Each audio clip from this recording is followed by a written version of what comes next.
Kjo është një shfaqje e cila është një teatr brenda teatrit, quhet, janë 4 personazhe të cilët çojnë një shfaqje dhe siç ndodh publikun tonë nganjëherë vihet në shfaqje për mos parë shfaqjen, për të bërë muhabet. Domethënë është një lloj mesazhi që njerëzit duhet të ta shijojnë teatrin.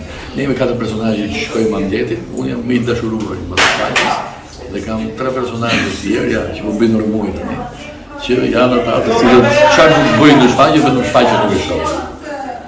Roli im në këtë shfaqje është personazhi i Stendit. Është një djalë që është personazh stereotipik i tipit që shikon futboll dhe nuk shikon teatr, nuk e ka mendjen për të parë teatr, nuk është i angazhuar për të parë teatr, nuk e ka dëshirën aty, po e ka sjell bashkëshortja me zorë në teatr dhe aty e shef që nuk është në terrenin e vet dhe fillon të përpiqet që të shkojnë drejt terrenit vet, po është vendi i gabuar.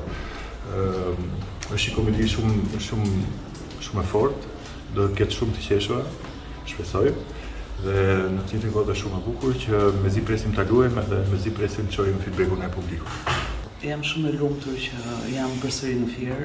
Është një qytet që dua shumë, është disa herë që vi për shfaqje dhe gjej gjithmonë një spektator të mrekullueshëm. Sot është premier, jemi të gjithë me emocione, shpresoj që shfaqja të pëlqejë, është një shfaqje e punuar me shumë dashuri, sidomos me vizori Giuliano Brisku, të cilin gjej ta uroj dhe t'i uroj suksese të mëtejshme në rrugën e gjatë dhe të vështirë që ai ka përpara, dhe me kolegët e mi të mrekullueshëm, Ervin Çulli, Rudina Dembacaj dhe Bez Vitraku. Shpresoj të ndjeheni kaq mirë sa që ndjehemi ne.